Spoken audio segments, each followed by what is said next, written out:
Hello everyone. तो आज का टॉपिक है कॉम्बिनेशन ऑफ कैपेसिटर्स।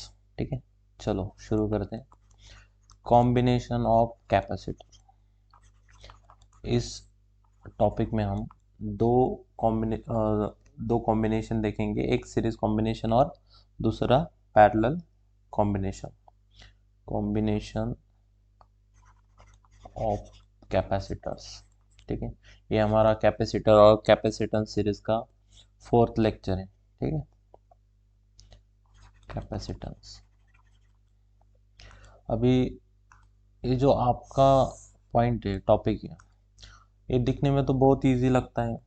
अगर आप फार्मूला वाइज को पढ़ोगे तो पैरेलल और सीरीज का जो फॉर्मूले है, उस हिसाब से इस कॉन्सेप्ट को याद रखना बहुत सिंपल है। लेकिन क्या आपको इस कॉन्सेप्ट के पीछे का इंट्यूशन पता है?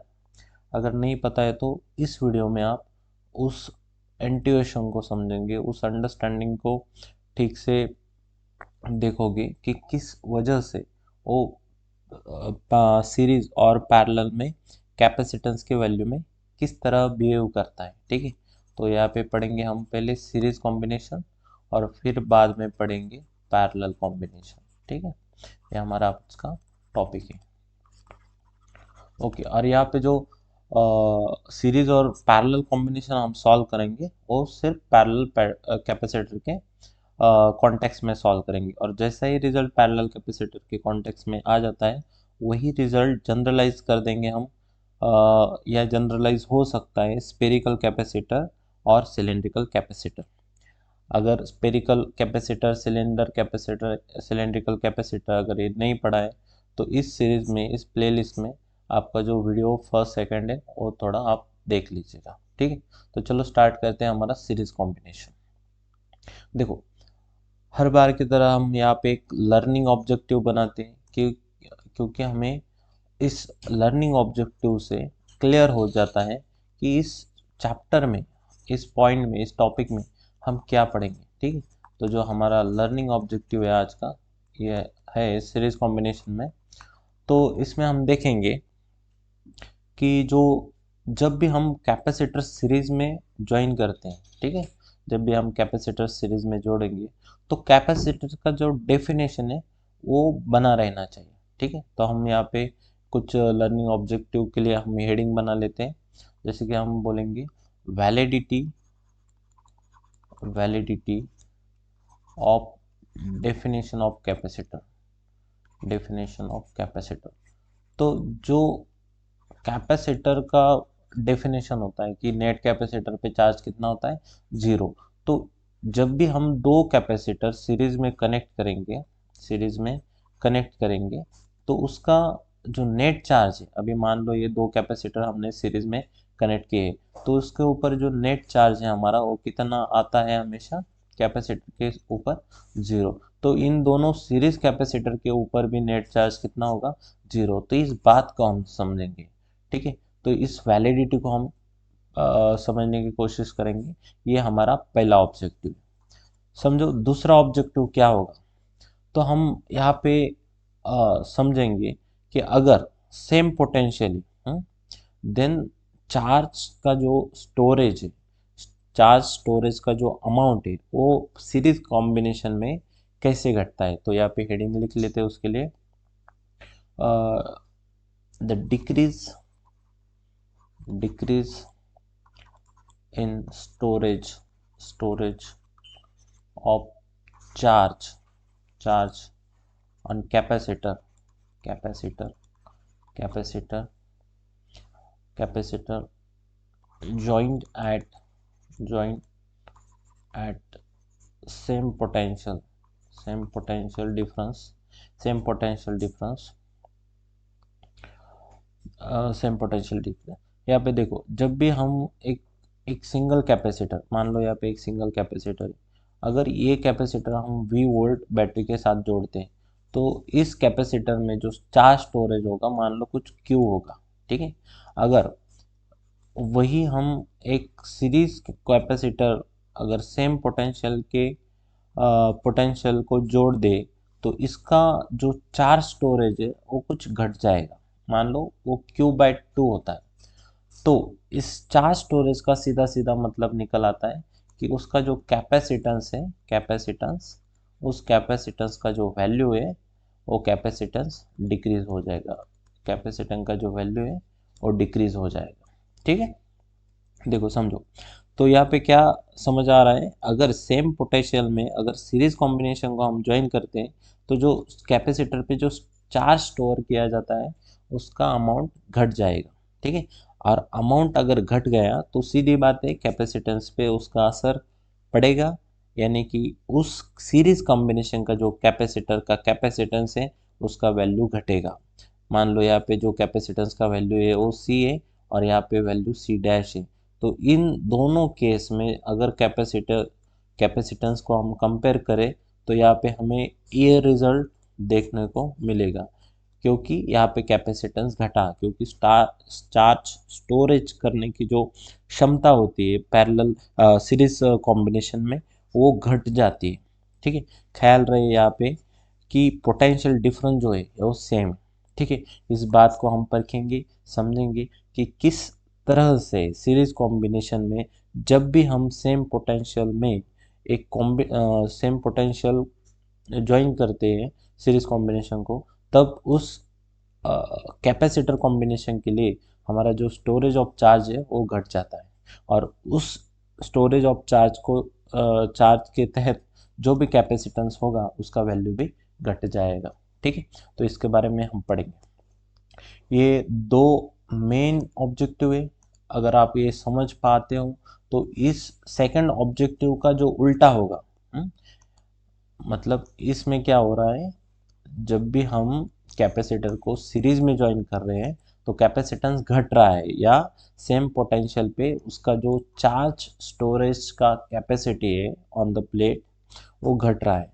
लेकिन अगर यही हम पैरेलल में देखेंगे तो यहाँ पे जो इंक्रीज हो जाएगा, यहाँ पे इंक्रीज पढ़ेंगे, increase in storage of charge. ठीक है, चार्ज का जो स्टोरेज ऑफ चार्ज जो होगा वो इंक्रीज हो जाएगा, increase in storage of charge on same potential. ठीक है, जॉइंट एट सेम पोटेंशियल, आप इसको बना लो, जॉइंट एट सेम पोटेंशियल। ठीक है, जो कॉम्बिनेशन है हमारा, अगर वो सेम पोटेंशियल पे होगा पैरेलल कॉम्बिनेशन तो इसका स्टोरेज बढ़ेगा, अगर स्टोरेज ऑफ चार्ज बढ़ेगा तो यहाँ पे आप कह सकते हैं कि इसका जो कैपेसिटेंस है, कैपेसिटेंस सीरीज का, पैरेलल सीरीज कॉम्बिनेशन का, वो भी इंक्रीज हो जाएगा। ठीक है, पैरेलल सीरीज कॉम्बिनेशन में क्या होगा, इंक्रीज हो जाएगा। ठीक है, आप समझेगा क्या क्या कहा।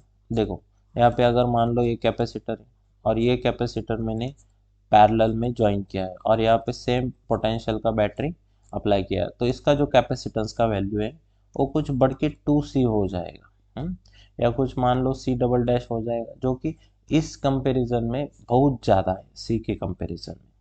ठीक है, तो यहाँ पे जब भी हम पोटेंशियल कैपेसिटर को पैरेलल में लगाते हैं तब उसका कैपेसिटेंस बढ़ जाएगा। ठीक है, और जब भी हम उसको सीरीज में लगाते हैं, पैरेलल कॉम्बिनेशन में लगाते हैं तो कैपेसिटर बढ़ जाएगा, और जब भी हम उसको सीरीज कॉम्बिनेशन में लगाएंगे तब उसका कैपेसिटेंस घट जाएगा। ठीक है, और यहाँ पे मान लो, यहाँ पे आप समझने के लिए ऐसा समझ सकते हैं कि अगर सेम पोटेंशियल होगा तो उसका चार्ज स्टोरेज कम हो जाएगा, अगर सेम पोटेंशियल होगा तो उसका चार्ज स्टोरेज बढ़ जाएगा। ठीक है, इसी तीन चीज़ों को हम समझने की कोशिश करते हैं और यही हमारा लर्निंग ऑब्जेक्टिव है। ठीक है, अगर आपको सिर्फ इस टॉपिक का जिस्ट चाहिए कि कैपेसिटेंस के साथ क्या होता है सीरीज में और पैरेलल में, तो आप समझिएगा। यहाँ पे मैं फिर से बता दे रहा हूँ, जो समझने वाली चीज़ ये है कि जब भी हम सीरीज कॉम्बिनेशन करेंगे कैपेसिटर का, सीरीज कॉम्बिनेशन, वहाँ पे जो कैपेसिटेंस है वो घटेगा। ठीक है, और जब भी हम पैरेलल कॉम्बिनेशन करेंगे तो हमारा जो कैपेसिटेंस का वैल्यू है वो बढ़ेगा। ठीक है, ये दो बातें आप ध्यान में रखो और इस चीज़ को समझने की कोशिश करो लेक्चर में। ठीक है, आई होप यहाँ तक हमने अभी सिर्फ लर्निंग ऑब्जेक्टिव डिस्कस किया कि इस चीज़ में, इस वीडियो में, इस टॉपिक में हम क्या क्या पढ़ने वाले हैं, ठीक है। तो फिर से बता दे रहा हूँ। तो पहली चीज़ हम देखेंगे कि जो डेफिनेशन होता है कैपेसिटर का वो वैलिड है या नहीं। मतलब क्या, जो भी कॉम्बिनेशन बना रहे हो, ठीक है, आप सीरीज बना लो चाहे वो पैरेलल कॉम्बिनेशन बना लो, इन दोनों भी कॉम्बिनेशन में आपको ये समझना है कि जो नेट चार्ज है, नेट चार्ज हमेशा जीरो रहता है। मतलब दोनों प्लेट का जो नेट एडिशन होगा चार्ज का, मतलब यहाँ पे क्यू ए, यहाँ पे माइनस क्यू ए, तो वो जीरो आएगा, ठीक है। तो आपको ये चेक करना है, और यहाँ पे हम जब भी सीरीज करेंगे वहाँ पे जीरो उसको बनाएंगे, ठीक। तो किस तरह से वो जीरो आता है इस बात को आप समझेंगे, ठीक है। यह हमारा फर्स्ट लर्निंग ऑब्जेक्टिव होगा। दूसरे में क्या पढ़ेंगे, जब भी हम कैपेसिटर को सीरीज में ज्वाइन करेंगे तब उसका जो चार्ज स्टोरिंग का कैपेसिटी है, चार्ज स्टोर करने का जो कैपेसिटी है वो घटेगा, और वो घटने के साथ साथ उसका कैपेसिटेंस भी घटेगा, ठीक है। ये क्यों बोल रहे हैं हम, देखो C इक्वल टू होता है Q/V। अगर पोटेंशियल बदल नहीं रहे हम, तो इसका जो कैपेसिटेंस का वैल्यू है वो किसके ऊपर डिपेंड होगा, क्यू के ऊपर। अगर हम कह रहे हैं कि यहाँ पे सेम पोटेंशियल में कैपेसिटर का जो स्टोरेज का, चार्ज स्टोरेज का कैपेसिटी ने घट रहा है, तो इसका मतलब क्या घटेगा, कैपेसिटेंस। और यही बात यहाँ भी लिखी है, ठीक है। तो हम यहाँ पे समझेंगे कि किस तरह से चार्ज का, स्टोरेज का कैपेसिटी घटता है, और उस चीज़ का जो इफ़ेक्ट यहाँ पे आपको समझ में आएगा कि उसका कैपेसिटेंस का वैल्यू भी घट जाएगा, ठीक है। चलो, और थर्ड जो ऑब्जेक्टिव है इसमें हम पढ़ेंगे कि अगर जब कैपेसिटर हम पैरेलल में कनेक्ट करेंगे तब उसका जो स्टोरेज का कैपेसिटी है, चार्ज स्टोरेज का, वो बढ़ जाएगा। अभी चार्ज स्टोरेज का कैपेसिटी बढ़ेगा और पोटेंशियल डिफरेंस सेम है, तो इसी रिलेशन से सी डायरेक्टली प्रोपोर्शनल क्यू से अगर स्टोरेज बढ़ जाता है तो उसका कैपेसिटेंस भी बढ़ेगा। मतलब मान लो यहाँ पे कैपेसिटेंस इंडिविजुअली सी है, तो दोनों का जो नेट कैपेसिटेंस होगा वो 2C हो जाएगा, ठीक है। तो इन तीनों लर्निंग ऑब्जेक्टिव को हम वन बाय वन समझेंगे, और ये तीनों लर्निंग ऑब्जेक्टिव आपके इस टॉपिक में आपकी ग्रिप बनाएंगे, ठीक है। आप थोड़ा इस वीडियो में बने रहिए, ठीक से एक एक चीज़ को अच्छे से समझिएगा, ठीक है। पेशेंस रखिएगा थोड़ा सा, आपको सभी चीज़ें क्लियर हो जाएगी, ठीक। चलो, तो पहले लर्निंग ऑब्जेक्टिव का हम सॉल्व करते हैं। तो यहाँ पे हम बना के चलेंगे कुछ हेडिंग ऐसा कि फर्स्ट लर्निंग ऑब्जेक्टिव। तो यहाँ पे हम वैलिडिटी चेक करेंगे, ठीक है। वैलिडिटी, वैलिडिटी कैसे चेक करेंगे, देखो समझो। यहाँ पे हम पैरेलल प्लेट के कैपेसिटर का एग्जांपल लेके इसको समझेंगे, ठीक है। तो मान लो यहाँ पे एक पैरेलल प्लेट कैपेसिटर है। मान लो यहाँ पे दो पैरेलल प्लेट कैपेसिटर है, ठीक है, और वो कुछ इस तरह से मैंने लिए हैं। और ये फर्स्ट प्लेट हुआ हमारा कंडक्टर का, वैसे ये आपका सेकंड प्लेट हो जाएगा, ठीक। ये सेकंड प्लेट, और ये दोनों प्लेट दोनों कंडक्टर के जो प्लेट है एक दूसरे को पैरेलल में है, और कुछ डी डिफरेंस से दोनों सेपरेट है। उसी उसी कैरेक्टर का या उसी कैपेसिटेंस का, मान लो इस कैपेसिटर का जो पैरेलल प्लेट कैपेसिटर यहाँ पे मैंने ड्रॉ किया है, उसका कुछ कैपेसिटेंस है, और वो जो उसका कैपेसिटेंस होगा, उसी कैपेसिटेंस का मान लो यहाँ पे सेम कैपेसिटर, सेम सेटअप में यहाँ पे सपोज कर लेता हूँ, ठीक है। ये दूसरा कैपेसिटर है, ठीक है। पहले कैपेसिटर से कुछ यहाँ पे मैंने अलग इसको ड्रॉ किया है, लेकिन इसका जो कैपेसिटेंस है मान लो सेम भी हो सकता है, अलग भी हो सकता है, कोई दिक्कत नहीं। आप मैथमेटिकल सिंप्लीफिकेशन के लिए या सिंपल चीज़ों को सिंपल रखने के लिए इन दोनों कैपेसिटेंस का वैल्यू सेम समझ सकते हैं, ठीक है। अगर आप खतरों के खिलाड़ी हो तो आप इन दो कैपेसिटर का वैल्यू अलग अलग लेके भी इसको आप ठीक से समझ सकते हैं, ठीक है। इस दोनों कैपेसिटर में हम दूरी भी कुछ लगभग सेम ही मान रहे हैं, ठीक। अभी यहाँ पे इसका कुछ इंट्यूएशन, इसका कुछ रियल लाइफ में कैसा कुछ होगा ये यहाँ पे मैं बताऊंगा। ठीक है, चलो थोड़ा सा इस सेटअप के लिए रियल लाइफ में क्या सिचुएशन होगा उसके बारे में थोड़ा चर्चा करते हैं। आपने कोई इलेक्ट्रॉनिक गैजेट अगर खोला होगा तो उसमें आपने देखा होगा कि कुछ एक सिलेंड्रिकल कैपेसिटर आपको यहाँ पे ऐसे नजर आएंगे। वो कलर कलर के होते। आप आपने अगर देखा नहीं है तो जाओ देखो, समझो उसको, किस तरह से वो बने होते, किस तरह से उसके कनेक्टिंग सर्किट में कनेक्ट किए होते हैं। ठीक है, कुछ ऐसा वो दिखता है। ठीक है, मान लो ऐसा ही एक और कैपेसिटर है हमारे पास यहाँ पे, सेम ऐसे ही दिखेंगे आपको। ठीक है, तो कुछ ये, और ये कैपेसिटर आपके फैन में भी मौजूद होता है। ठीक है, आप वही से भी समझ सकते हैं इसको। मान लो ये दो सेम कैपेसिटर है। ठीक है, इसको कुछ कलर दे देते हैं हमारा। मान लो एक कैपेसिटर है। ओके, अभी समझो। और इस कैपेसिटर से दो एंड इस कैपेसिटर से दो एंड बाहर निकलती है। ठीक है, एक प्लस होता है, एक माइनस होता है। मान लो ये प्लस है और ये माइनस है। नहीं, एक काम करो, इसको प्लस मानो, इसको प्लस मानो, इसको माइनस मानो। और यह इस कैपेसिटर से भी दो सिरे बाहर आएंगे, एंड बाहर आएंगे। इसको प्लस बोलेंगे, इसको माइनस। अभी ये दोनों जो एंड है इसको हम कनेक्ट कर देंगे। और ये जो कनेक्ट कर रहे हैं, ठीक है, थोड़ा ध्यान रखिएगा, ये जो कनेक्ट कर रहे हैं किसी अलग कंडक्टर से करेंगे या कोई भी वायर से करेंगे, कोई फर्क नहीं पड़ेगा। लेकिन यहाँ पे मैं कलर अलग यूज कर रहा हूँ सिर्फ समझने के लिए, क्योंकि यहाँ पे भी हम इसको अलग कलर से कनेक्ट करने वाले हैं। ठीक है, वो क्यों, ये आप जब भी अगर आप ये क्यों हो रहा है, ये क्यों हम अलग से इसको कलर से डिनोट कर रहे हैं, आपको समझ में आ जाएगा। ठीक है, थोड़ा पेशेंस बना के रखो। ठीक है, तो यहाँ पे मैंने एक कंडक्टर से इस दोनों सिरों को कनेक्ट कर दिया। कौन से सिरों को कनेक्ट करने हैं? इस कैपेसिटर का माइनस और इस कैपेसिटर का प्लस। और अभी दो जो एंड है इसके ऊपर कोई कनेक्शन नहीं है, एक पॉजिटिव है और निगेटिव है। ठीक है, अभी समझो। अभी ये जो कैपेसिटर हमने कनेक्ट किए इस कंडक्टर की सहायता से, तो ये अभी सीरीज में है। ये जो कैपेसिटर की जो कनेक्शन बनाया हमने, ये अभी सीरीज कॉम्बिनेशन बना है हमारे पास।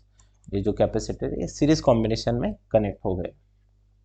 ठीक है, इस चीज को इस चीज को ही हम यहाँ पे एक ज्योमेट्रिकल कंस्ट्रक्शन से रिप्रेजेंट कर रहे हैं या कुछ सिंपल उसको रख रहे हैं। ठीक है, और कुछ जो चीज़ें जो रियल लाइफ में आप समझोगे उसी तरह से एक्चुअल में जी इसमें अभी इस जो ऊपर डायग्राम दिए इसमें जो भी चलेगा, एक मिनट देखो, इस जो ऊपर डायग्राम दिए इसमें जो भी जैसा भी कॉन्सेप्ट चलेगा उसी तरह से इस रियल लाइफ में भी वर्क होगा। ठीक है, तो रियल लाइफ में किस तरह का सिचुएशन होगा ये अब बताने के लिए मैंने ये सिर्फ ड्रॉ किया है। चलो हम जो हमारा सेटअप था उसको हम कंप्लीट करते हैं। ठीक है, तो यहाँ पे दो प्लेट कैपेसिटर की, यहाँ पे जो कैपेसिटर लिया है हमने C1 लिया है, यहाँ पे जो कैपेसिटर है C2 है। जो दो कैपेसिटर की प्लेट है उसकी जो फर्स्ट कैपेसिटर की जो राइट प्लेट है और सेकंड कैपेसिटर की जो लेफ्ट प्लेट है, चलो इसको हम कनेक्ट कर लेते हैं। ठीक है, किस तरह से कनेक्ट करते हैं? मान लो यहाँ पे कोई कंडक्टर है, जो कंडक्टर इन दोनों प्लेट को कनेक्ट कर रहा है। ठीक है, एक कंडक्टर लेते हैं जो कंडक्टर इन दोनों कैपेसिटर की प्लेट को कनेक्ट कर रहा है। कौन सी प्लेट को कनेक्ट कर रहा है? इस कैपेसिटर के राइट प्लेट को और इस कैपेसिटर के लेफ्ट प्लेट को कनेक्ट कर रहा है। ठीक है, कुछ इस तरह से आपस में कनेक्ट कर रहा है। ओके, कुछ इस तरह से इसका कनेक्शन है। ठीक है, देखो रियल लाइफ में आपको जो ये कनेक्शन दिख रहा है ना, यहाँ पे दिया है मैंने, बस इसी तरह से कनेक्ट होते हैं। ये समझने के लिए, बेटर अंडरस्टैंडिंग के लिए हम ऐसा कुछ बना रहे हैं। ये जो है पिंक कलर का, ये कंडक्टर है। जो कंडक्टर क्या काम कर रहा है, दो कैपेसिटर को आपस में कनेक्ट कर रहा है। और किस कॉम्बिनेशन में कनेक्ट कर रहा है, ये सीरीज कॉम्बिनेशन में इसको कनेक्ट कर रहा है, सीरीज कॉम्बिनेशन में कनेक्ट कर रहा है। ठीक है, शायद आपको यहाँ तक बात समझ आ चुकी होगी।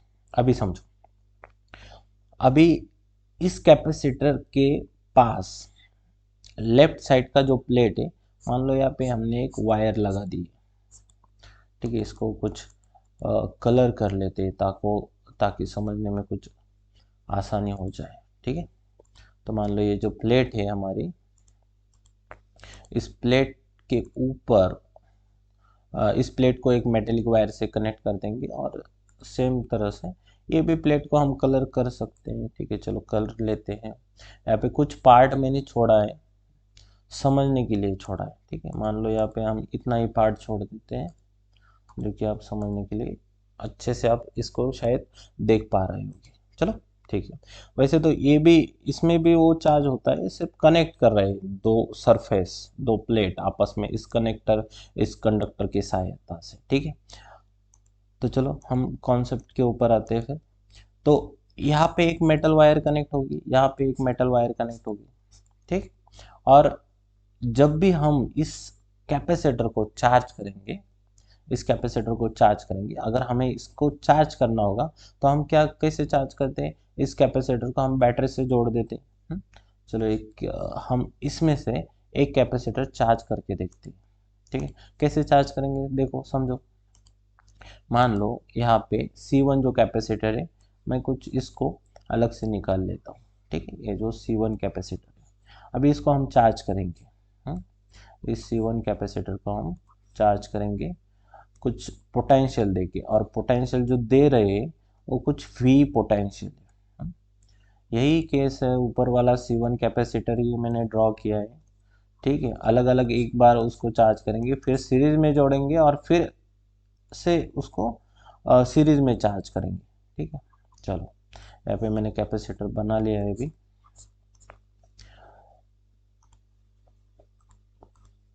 ठीक, और इस कैपेसिटर को हम चार्ज करेंगे, तो चार्ज करेंगे तो यहाँ पे हम उसको पोटेंशियल अप्लाई कर देंगे। मान लो यहाँ पे मैंने V पोटेंशियल अप्लाई किया है। ठीक है, कुछ ऐसा पॉजिटिव और यहाँ से नेगेटिव, और इस V पोटेंशियल से हम इसको चार्ज कर देंगे। तो इस बैटरी की वजह से इस पे प्लस चार्ज आ जाएगा, और इस प्लेट पे नेगेटिव पोटेंशियल बन जाएगा। इस पे पॉजिटिव पोटेंशियल, इस पे नेगेटिव पोटेंशियल, इस पे बनेगा पॉजिटिव पोटेंशियल, इस पे नेगेटिव पोटेंशियल। तो दोनों के बीच में जो पोटेंशियल डिफरेंस होगा हमारा, वो होगा -(-V = V। इस बैटरी, जो भी बैटरी हमने अप्लाई किया है, जिस भी पोटेंशियल का बैटरी, पोटेंशियल डिफरेंस का बैटरी या वोल्टेज का बैटरी, यहाँ पे आप समझिएगा पोटेंशियल डिफरेंस और वोल्टेज, ये जो दो वर्ड है, ये अलग नहीं है, सेम है। ये बैटरी के कॉन्टेक्स्ट में हम यूज करते हैं। ठीक है, जब भी हम करंट इलेक्ट्रिसिटी में बैटरी या सोर्स हम मान के चलते हैं, तब उसका तो वोल्टेज होता है या पोटेंशियल डिफरेंस, दोनों ही टर्म अलग अलग लगती है, लेकिन एक ही चीज बताती है कि ये जो बैटरी हम यूज कर रहे हैं वो किस पोटेंशियल डिफरेंस का है। ठीक है, तो यहाँ पे पोटेंशियल डिफरेंस और वोल्टेज सेम है। तो जिस भी पोटेंशियल डिफरेंस का बैटरी अपने इस कैपेसिटर को चार्ज करने के लिए लिया है, टू चार्ज, ठीक है, चार्ज करने के लिए लिया है, उतना ही पोटेंशियल डिफरेंस इन दो प्लेट के बीच में चार्ज होने के बाद बनेगा। ठीक है, देखो आप ये जो चार्ज का डेफिनेशन है, इसका मतलब है कि मैक्सिमम अमाउंट ऑफ Q इस पे और मैक्सिमम अमाउंट ऑफ -Q अब इस पे फॉर्म हो गया। इसके आगे जो पोटेंशियल डिफरेंस है वो नहीं बढ़ सकता। जितना बैटरी का होगा उतना ही पोटेंशियल डिफरेंस इन दो प्लेट के बीच में होगा, और जब भी इतना पोटेंशियल डिफरेंस इन दो प्लेट के बीच में बनेगा, तब मान लेना कि आपका जो कैपेसिटर है वो फुल्ली चार्ज हो गया है, और हर एक प्लेट के ऊपर कितना चार्ज आ चुका है, Q चार्ज आ चुका है। ठीक है, क्या बोल रहा हूँ ठीक ध्यान से सुनो। जब भी हम V पोटेंशियल डिफरेंस का बैटरी लगाएंगे और इस कैपेसिटर को चार्ज करेंगे, ठीक है, ये चार्ज होने के बाद इन दोनों प्लेट के बीच में जो पोटेंशियल बनेगा V positive minus V negative, वो बनेगा बैटरी के पोटेंशियल के इक्वल। तब मान लेना कि ये जो कैपेसिटर है हमारा वो फुल्ली चार्ज हो गया है, मतलब जितना भी मैक्सिमम ये चार्ज स्टोर कर सकता है, मान लो समझ लो, जितना भी मैक्सिमम चार्ज ये स्टोर कर सकता है उतना इसने स्टोर कर लिया है, ठीक है। इस प्लेट पे पॉजिटिव चार्ज स्टोर करेगा और इस पे नेगेटिव चार्ज स्टोर करेगा, ठीक। तो अभी हमारा कैपेसिटर जो है वो फुली चार्ज हो गए, ठीक है। और इसी पोटेंशियल को लेके हम इसी ये सेकंड वाले जो कैपेसिटर है इसको भी सॉल्व कर सकते हैं। ये मान लो ये C1 कैपेसिटर मैंने चार्ज किया, अभी वैसे ही C2 को ही चार्ज करेंगे। देखो जो कैपेसिटर का जो प्लेट का एरिया है वो भी फिक्स है, दोनों कैपेसिटर के बीच में जो डिस्टेंस है वो भी फिक्स है। तो एरिया और कैपेसिटर का उन दोनों प्लेट के बीच में जो डिस्टेंस होता है और मटेरियल जो होता है, ये तीनों चीज़ें अगर सेम हो, मटेरियल, डिस्टेंस और प्लेट का एरिया, तो हम समझ सकते हैं ये जो कैपेसिटर है वो सेम कैपेसिटेंस का है या सेम कैपेसिटर है, सेम वैल्यू का, उसका कैपेसिटेंस का वैल्यू सेम है, ठीक है।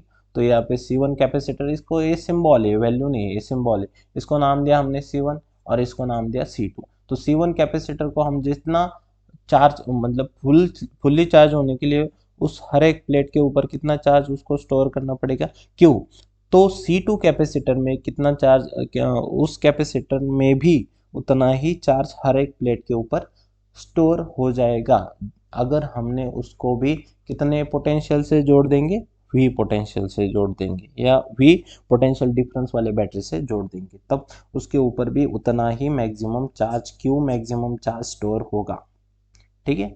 तो हम इंडिविजुअली अगर कहते हैं तो इस C1 कैपेसिटर का जो कैपेसिटेंस होगा वो C equal to Q by V होगा, और C2 कैपेसिटर का जो कैपेसिटेंस होगा वो भी Q बाई वी होगा।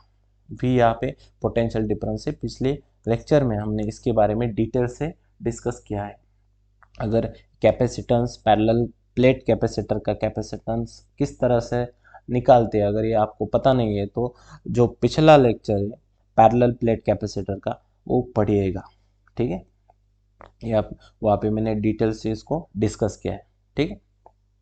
ओके, तो यहाँ पे हम इंडिविजुअली जैसे चार्ज कर सकते हैं वैसे चार्ज दोनों कैपेसिटर को सेम मेथड से या सेम मैनर से चार्ज करेंगे, ठीक है। अभी हमारे पास जो केस बन रहा है ना वो कुछ अलग है। और देखो इंडिविजुअली अगर जब चार्ज करेंगे तो नेट चार्ज कितना आ रहा है यहाँ पे, 0। जो नेट चार्ज होगा C1 और C2 पे तो वो कितना होगा, 0 हो रहा है, ठीक है। लेकिन जब हम इस C1 कैपेसिटर और C2 कैपेसिटर को सीरीज से कनेक्ट करेंगे, एक कंडक्टर से कनेक्ट करेंगे, जो कंडक्टर हमारे लिए सीरीज कॉम्बिनेशन बना के देगा C1 और C2 का, तब इस केस में जो प्रोसेस होगा कुछ अलग होगा, ठीक है। ख्याल रहे हम वैलिडिटी के बारे में डिस्कस कर रहे हैं, और वैलिडिटी का मतलब क्या है, जो सीरीज बना, ये जो सीरीज कॉम्बिनेशन है हमारा, सीरीज कॉम्बिनेशन, ये सीरीज कॉम्बिनेशन भी इटसेल्फ कैपेसिटर को ही रिप्रेजेंट कर रहा है, इटसेल्फ इज कैपेसिटर, ठीक है। ये भी एक कुछ अलग कैपेसिटेंस का कैपेसिटर है, लेकिन कैपेसिटर ही है। इसका मतलब क्या है, इस कैपेसिटर पे जो नेट चार्ज होगा हमारा, हमें कंक्लूड करना है कि वो 0 है, ठीक है। देखो कैसे कैलकुलेट करेंगे हम, अभी इस चीज को हम थोड़ा यहाँ पे दूसरे स्लाइड में लेके चलते हैं, इसको इसको समझेंगे। अभी इसको हम चार्ज करेंगे और देखेंगे कि क्या सीन बन रहा है, और चार्ज सेम पोटेंशियल से करेंगे। अगर समझो यहाँ पे जो पोटेंशियल है जो V ही बनाएंगे, V ही पोटेंशियल लगाएंगे हम सीरीज में भी, और फिर देखेंगे कि ये जो चार्ज स्टोरेज हो रहा है वो कितना होगा, Q ही होगा या Q से कम होगा, और वही हमारा सीरीज सेकंड ऑब्जेक्टिव का कंक्लूजन भी बन जाएगा, ठीक है। तो ये दोनों चीज़ें जो है फर्स्ट लर्निंग ऑब्जेक्टिव और second learning objective somehow simultaneously हम इसके ऊपर वर्क कर रहे हैं, ठीक है। तो आप ध्यान से सुनिएगा इस चीज़ को, ठीक है। चलो इसको हम कुछ कॉपी कर लेते हैं इस चीज़ को।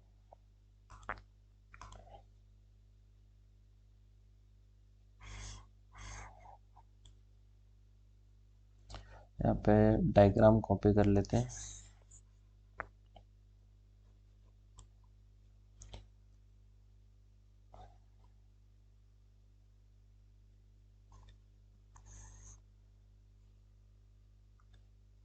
ठीक है, चलो अभी हमने जो इंडिविजुअली चार्ज करके बताया कि किस तरह से चार्ज होगा, अभी इस कैपेसिटर को जो सीरीज में कनेक्ट है, इस नेट कैपेसिटर को हम चार्ज करेंगे और उसी मेथड से करेंगे। जब भी हमें इसे चार्ज करना होता है तो हम ये पोटेंशियल डिफरेंस के ऊपर अप्लाई कर देते हैं और ये चार्ज वाला जो प्रोसेस है वो स्टार्ट हो जाएगा। अभी मान लो यहाँ पे मैंने चार्जिंग इसका स्टार्ट कर दिया। अभी आपको पता है कि जब भी इस प्लेट को हम पॉजिटिव पोटेंशियल से, बैटरी के पॉजिटिव पोटेंशियल से कनेक्ट करेंगे, इसके ऊपर एक पोटेंशियल क्रिएट हो जाएगा, वो पॉजिटिव पोटेंशियल होगा, ठीक है। तो यहाँ पे जो पोटेंशियल है आपका वो पॉजिटिव पोटेंशियल, यहाँ पे जो बना पॉजिटिव पोटेंशियल बना। और जो सेकंड टर्मिनल है या सेकंड प्लेट है वो बैटरी के सेकंड टर्मिनल को कनेक्ट है, तो इसके ऊपर जो पोटेंशियल बनेगा वो कुछ नेगेटिव पोटेंशियल बनेगी। यहाँ पे पॉजिटिव पोटेंशियल बन रहा है हमारा और यहाँ पे जो बन रहा है यहाँ पे नेगेटिव पोटेंशियल बन रहा है, ठीक, समझो।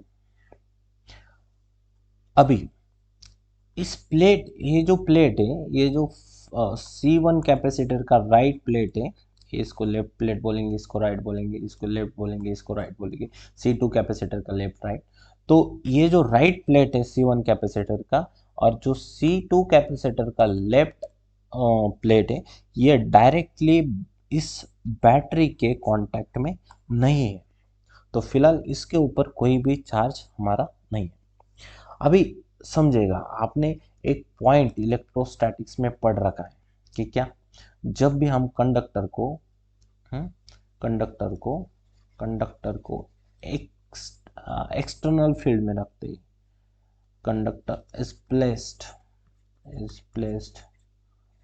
इन एक्सटर्नल इलेक्ट्रिकल फील्ड, ये जो कंडीशन है इसको हमने पढ़ रखा है। इसमें क्या होता है, ठीक है, थोड़ा बेसिक से बता देता हूँ। तो मान लो यहाँ पे एक इलेक्ट्रिकल फील्ड है और ये इलेक्ट्रिकल फील्ड यूनिफॉर्म है।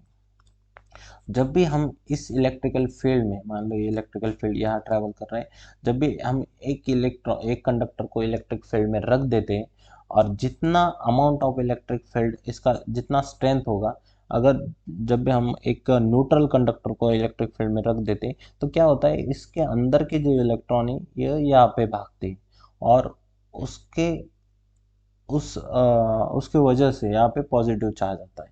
तो यहाँ पे जो पोटेंशियल, जो पोलैरिटी है वो रिवर्स हो जाएगी और कुछ यहाँ पे एक फील्ड बनेगा इंटरनल में, कुछ इस डायरेक्शन में बनेगा, जो कि देखो समझो, यहाँ पे जो एक्सटर्नल इलेक्ट्रिक फील्ड था वो भी यहाँ से पास कर रहा था, मतलब वो तो ऊपर से नीचे से पास करेगा या, और इस चीज़ को, इस कंडक्टर को क्रॉस करके भी जाएगा, ठीक है, कंडक्टर के बीच में भी पास होगा। लेकिन इस कंडक्टर के बीच में जब वो पास हो रहा होगा तब इसके जो इलेक्ट्रॉन है, कंडक्टर के अंदर के जो इलेक्ट्रॉन है वो उसके अपोजिट में भागेंगे और उसके इलेक्ट्रिक फील्ड के डायरेक्शन में पॉजिटिव चार्ज यहाँ पे एक्युमुलेट हो जाएगा और यहाँ पे नेगेटिव चार्ज एक्युमुलेट होगा। तो इस पॉजिटिव और नेगेटिव पोलैरिटी की वजह से इसके अंदर एक और इलेक्ट्रिकल फील्ड बन जाएगी जिसका डायरेक्शन इसके अपोजिट होगा। तो यहाँ पे इलेक्ट्रिकल फील्ड कंडक्टर के इनसाइड बनी और एक इलेक्ट्रिकल फील्ड कंडक्टर के मतलब एक्सटर्नल जो थी वो भी कंडक्टर को क्रॉस कर रही थी और इंटरनल उस चार्ज पोलैरिटी की वजह से इंटरनल भी एक इलेक्ट्रिक फील्ड बनी। ये जो इलेक्ट्रिक फील्ड है इसको हम इंड्यूस इलेक्ट्रिक फील्ड कहेंगे और इसका स्ट्रेंथ, मैग्नीट्यूड इस एक्सटर्नल इलेक्ट्रिक फील्ड के इक्वल होगा। इसका मतलब, लेकिन डायरेक्शन अपोजिट होता, मतलब नेट इलेक्ट्रिक फील्ड कितना बनेगा, 0। तो ये हमारा इस कंडीशन का कंक्लूजन है। ठीक से पढ़ो, ठीक से समझो। जब भी हम किसी कंडक्टर को एक्सटर्नल इलेक्ट्रिक फील्ड में रखते हैं तो वो जो इलेक्ट्रिकल फील्ड है उस कंडक्टर से पास होती है, उस कंडक्टर के भीतर से पास होती है, और उस कंडक्टर के भीतर से पास होने के कारण जितने भी इलेक्ट्रॉन उस कंडक्टर में हैं वो उस इलेक्ट्रिक फील्ड के अपोजिट में भागते हैं और यहाँ पे स्टोर कर जाते हैं और पोलैरिटी क्रिएट करते हैं। उस पोलैरिटी के कारण इंटरनल अपोजिट डायरेक्शन में एक फील्ड सेट होता है जिसको हम इंड्यूस इलेक्ट्रिक फील्ड बोलेंगे, और उसका डायरेक्शन अपोजिट होता है और मैग्नीट्यूड एक्सटर्नल इलेक्ट्रिक फील्ड के इक्वल होता है। इसलिए कंडक्टर में जो नेट फील्ड बनता है वो 0 बनता है। कुछ इसी कंडीशन को अप्लाई करते हुए हम इस सेकंड प्लेट जो C1 का जो राइट प्लेट है और C2 का जो लेफ्ट प्लेट है इसके इसमें क्या होगा वो समझेंगे। ठीक है, चलो समझते हैं।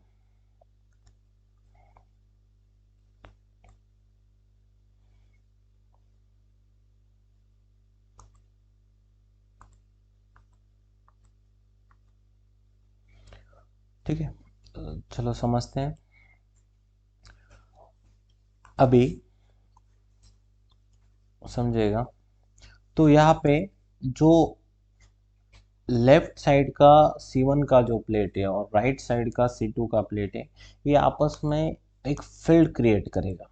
ठीक है, इस फील्ड को हम कुछ इस कलर से डिनोट करते हैं, ग्रीन कलर से। ठीक है, समझो।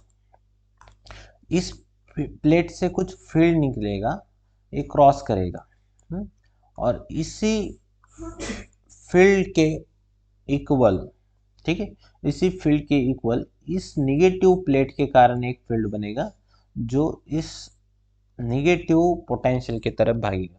मतलब ये जो नेट फील्ड है इसका इन दोनों फील्ड का इक्वल होता है। इसके बारे में भी हमने डिटेल से इसको सॉल्व किया है कि पैरेलल जो सेकंड लेक्चर है वहाँ पे आपको मिलेगा। जो पैरेलल प्लेट कैपेसिटर होता है इसके बीच का जो फील्ड है ये इस पॉजिटिव पोटेंशियल के कारण बनने वाला फील्ड और इस नेगेटिव पोटेंशियल के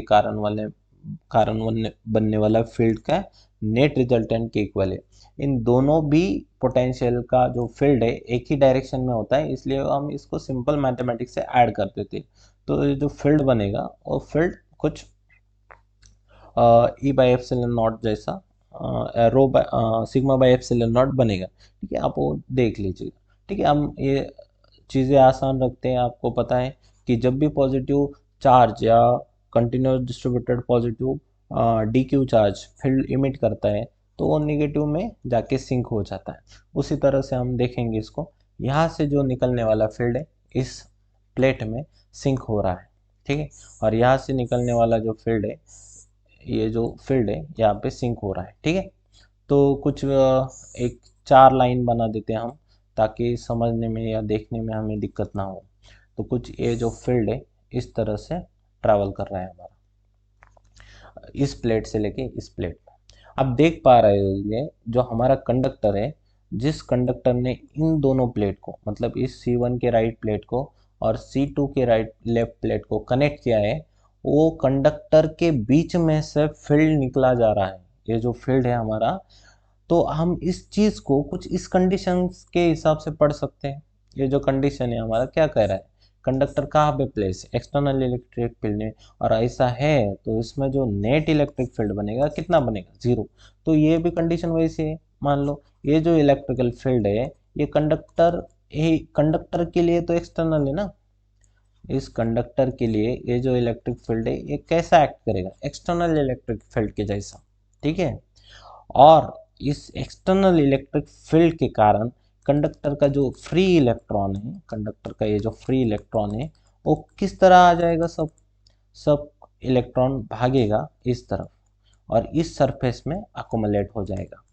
अभी ये सरफेस इसको कनेक्ट है पूरे सरफेस को, तो मान लो ये पूरे सरफेस के ऊपर स्प्रेड हो जाएगा, क्योंकि हमें पता है जब भी इलेक्ट्रॉन मेटल सरफेस पे आता है वो यूनिफॉर्मली स्प्रेड होता है।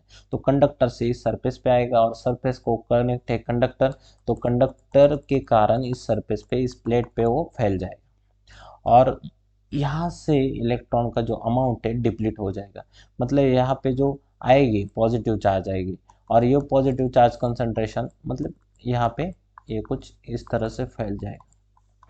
ठीक है, अभी क्या समझ रहे हो, देखो समझो क्या पढ़ा हमने कि जो इलेक्ट्रिक फील्ड है, एक्सटर्नल इलेक्ट्रिक फील्ड, वो ई अमाउंट का था कुछ।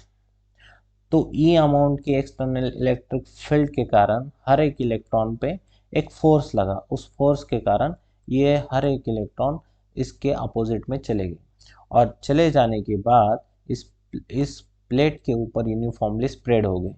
मतलब इस इलेक्ट्रॉन ने इस प्लेट के ऊपर जो चार्ज बनाया है, वो कौन सा चार्ज बनाया है, निगेटिव चार्ज बनाया है। ये जो चार्ज बनाया है इस प्लेट के ऊपर निगेटिव, और इस प्लेट के ऊपर जो चार्ज बनाएंगे ये कुछ पॉजिटिव बनाएंगे। ठीक है, शायद आपको यहाँ तक समझ आ चुका होगा।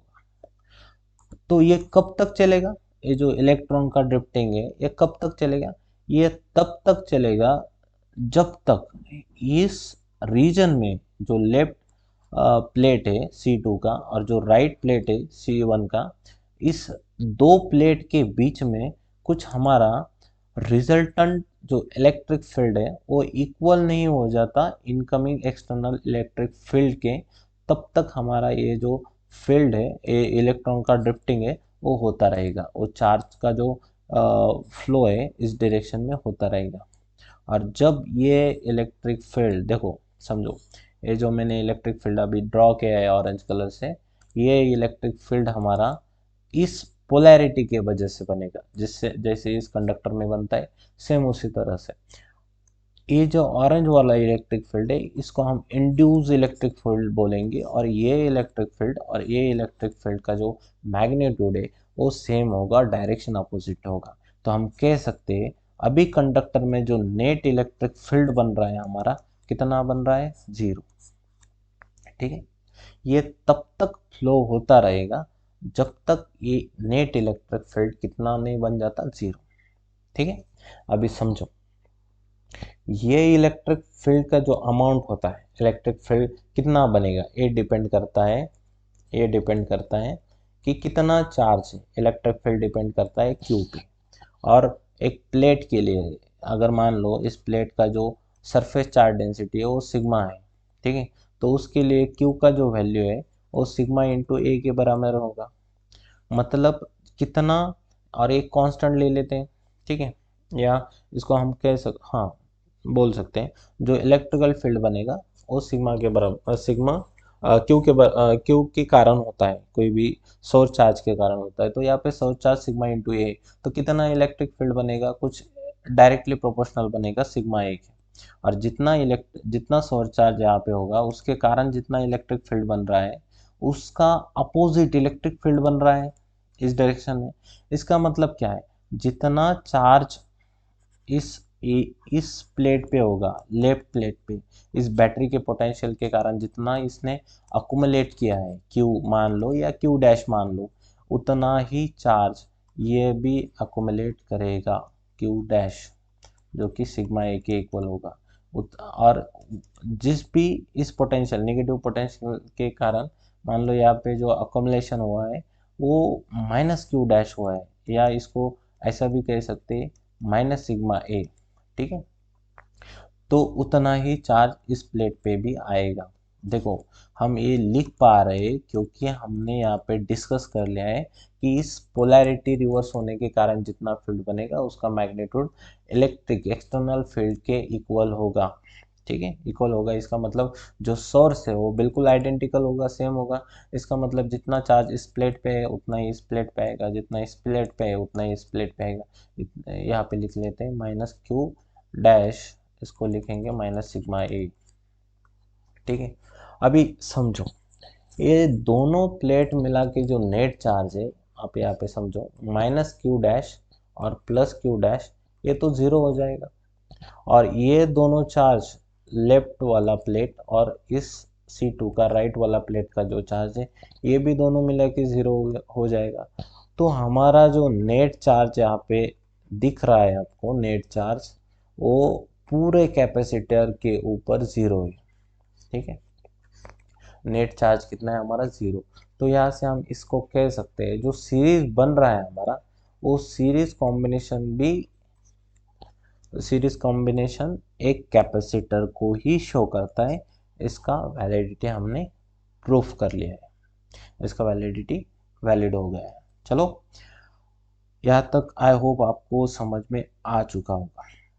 अभी हम बढ़ते सेकंड ऑब्जेक्टिव की तरफ, जो कि हमें समझना है कि जब इसमें पोटेंशियल डिफरेंस सेम है तो इसने जो चार्ज स्टोर करके रखा है क्यू डैश, ठीक है। अभी देखो, हम जब भी बात करते हैं चार्ज स्टोरेज की, तो पैरेलल प्लेट कैपेसिटर में नेट चार्ज तो हमेशा जीरो ही होता है। तो हम किस चार्ज की बात करते हैं? हम कोई भी एक प्लेट पे कितना चार्ज अकोमुलेट हो सकता है उसकी बात करते हैं। मान लो इस कैपेसिटर का कैपेसिटेंस सी है, और इस कैपेसिटर में जब भी हम इसको चार्ज करेंगे तो दो प्लेट के बीच में जो पोटेंशियल बनेगा वो V बनेगा। तो इस V के लिए, इस पोटेंशियल डिफरेंस के लिए, इस कैपेसिटेंस का जो वैल्यू है C, उसके अकॉर्डिंग कितना चार्ज ये स्टोर करके रखेगा उसको समझते हैं, ठीक है। उसी तरह से सिर्फ एक एक प्लेट के ऊपर वाला चार्ज हम कंसिडर करते हैं। उसी तरह से इस पूरे सीरीज में आपको, आप जो पूरा सीरीज देख रहे हैं दो कैपेसिटर का, उस पूरे सीरीज में कोई भी आप एक प्लेट को कंसिडर कर सकते हैं। उसके ऊपर देखना है आपको कितना चार्ज है। मान लो यहाँ पे मैं ये फर्स्ट कैपेसिटर का लेफ्ट प्लेट कंसिडर करता हूँ। तो यहाँ पे जो नेट चार्ज कितना चार्ज एक्युमुलेट किया है उसने, क्यू डैश, और कितने पोटेंशियल पे किया है, वी पोटेंशियल पे। तो हमें अभी देखना है कि ये जो क्यू डैश अकोमुलेट हुआ है, वो क्यू डैश इस क्यू को किस तरह से रिलेट करता है। ये कम है, ज़्यादा है, किस तरह से रिलेट है। हमने यहाँ पे लर्निंग ऑब्जेक्टिव में पहले ही पढ़ लिया है कि इसका जो क्यू डैश है, जो स्टोरेज का कैपेसिटी है, वो सीरीज में घट जाता है। मतलब ये जो नॉर्मली हम इंडिविजुअली जब एक एक करके कैपेसिटर कनेक्ट करते हैं बैटरी को, तो उसका जो चार्ज स्टोरेजिंग कैपेसिटी है वो बहुत ज़्यादा होगा, ठीक है। तो इसका मतलब अभी जो कनेक्शन हुए हैं सीरीज में, तो ये जो क्यू डैश स्टोर कर रहा है वो क्यू के रिस्पेक्ट में इंडिविजुअल कैपेसिटर के स्टोरेज के कैपेसिटी के रिस्पेक्ट में बहुत कम होगा। बहुत कम मतलब कुछ ना कुछ कम होगा। मान लो ये 2500 चार्ज स्टोरेज करता है एक कैपेसिटर वी वोल्टेज, जब भी हम उसको अप्लाई करते हैं बैटरी से तब, तो अभी ये साढ़े साढ़े 1200 ही करेगा, ठीक है। मान लो क्यू 2500 कर रहा है, तो सीरीज में ये कितना स्टोर करेगा, सिर्फ 1250। क्यों 1250 करेगा? देखो, ये 1250 में तो बीच में वेस्ट हो रहा है ना, ये यूटिलाइज नहीं कर सकता है, ठीक है, क्योंकि आपस में कुछ कनेक्शन ही नहीं है, ठीक है। देखो, इस बात को अभी हम समझने की कोशिश करें। फिलहाल तो आप इतना समझिएगा, जब भी सीरीज कॉम्बिनेशन होता है कैपेसिटर का, उसका जो कैपेसिटेंस है वो घटता है, और कैपेसिटेंस घट रहा है इसका मतलब उसका जो चार्ज स्टोरिंग कैपेसिटी है वो क्या हुआ होगा, कम, ठीक है। चलो, तो हम चलते हैं अभी फर्स्ट लर्निंग ऑब्जेक्टिव को हमने कंप्लीट किया है। अब चलते हैं हम सेकंड लर्निंग ऑब्जेक्टिव के ऊपर, ठीक है। चलो, इस केस को हम कंटिन्यू करेंगे। समझो, अभी हम डिस्कस कर रहे हैं सेकंड ऑब्जेक्टिव को। सेकंड ऑब्जेक्टिव, इसमें हम समझने क्या वाले, सेम पोटेंशियल में सेम पोटेंशियल डिफरेंस में जो सीरीज कॉम्बिनेशन है, हमारा सीरीज कॉम्बिनेशन है, वो सीरीज कॉम्बिनेशन हमारा जो कैपेसिटेंस का वैल्यू है वो घटाता है। तो वो कैसे घटाता है, हाउ, इसको हम पढ़ेंगे। समझो, यहाँ तक हमने डिस्कस कर लिया है। तो इसके ऊपर किस तरह से हम पॉजिटिव या नेगेटिव चार्ज को समझ सकते हैं ये आपको पता है। तो यहाँ पे जो चार्ज अकुमुलेट हो जाएगा इस प्लेट के ऊपर बैटरी के टर्मिनल के वजह से, तो पॉजिटिव हो जाएगा, और ये इलेक्ट्रॉन यहाँ से ड्रिफ्ट करके आते हैं, इसलिए यहाँ पे नेगेटिव चार्ज अकुमुलेट हो गया, और यहाँ पे पॉजिटिव चार्ज अकुमुलेट हो गया, ठीक है। और यहाँ पे से फिर नेगेटिव, यहाँ तक हमने पढ़ रखा है। और सभी प्लेट के ऊपर सेम चार्ज होगा, प्लस माइनस हो सकता है, मैग्नीट्यूड सेम होगा, ठीक। समझो,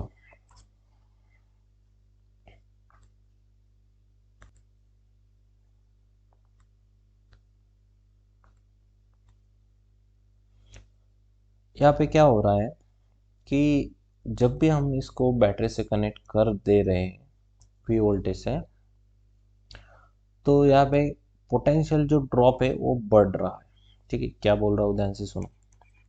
ठीक है, इन दिस केस,